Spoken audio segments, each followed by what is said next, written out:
আসসালামু আলাইকুম, welcome to my channel Sukhi's kitchen থেকে তোমাদের সবাইকে স্বাগতম। আশা করি সবাই ভালো আছো, আমিও ভালো আছি আল্লাহর রহমতে। আজকে আমি তোমাদেরকে ডাবের পুডিং তৈরি করে দেখাবো, এই গরমের ভিতরে মন প্রাণ জুড়ানোর মতন একটা ডেজার্ট। তো চলো আমি ডাবের পুডিং কীভাবে তৈরি করবো একবার দেখে নেবে।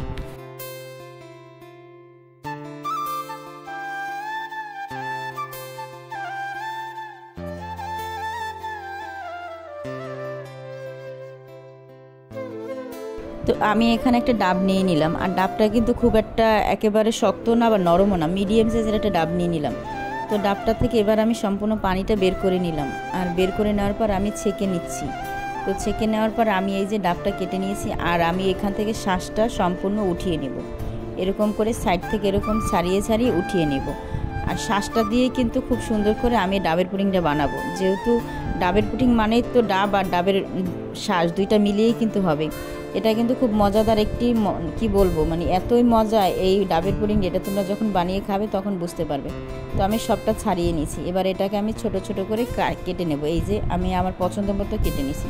তোমরা চাইলে যে কোনো রকমের ডিজাইনে ফুলও তৈরি করে নিতে পারো, তবে আমার কাছে এরকমটাই কেন জানি ভালো লাগলো। তো সম্পূর্ণ ডাবটাকে আমি এরকম কেটে এরকম সুন্দর একটা সার্ভিং বলে দিয়ে দিলাম, মানে শাঁসটাকে।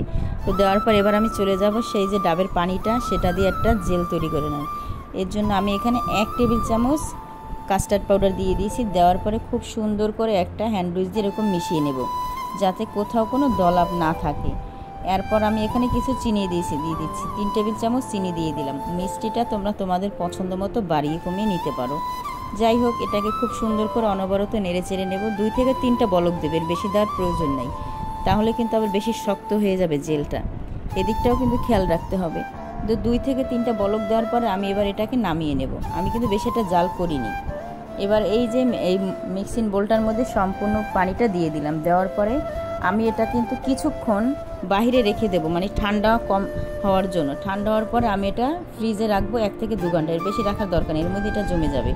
তো 1 থেকে 2 ঘন্টা পরে আমি ফ্রিজ থেকে বার করে নিলাম। এবার মশলা দিলে আমার কি বলবো, ডাবের পুডিং একেবারে পারফেক্টভাবে হয়েছে। এটা তোমরা দেখলেই কিন্তু বুঝবে। আর কতটা যে মজা হয়েছিল এটা আর বলে বোঝানোর কিছুই নাই।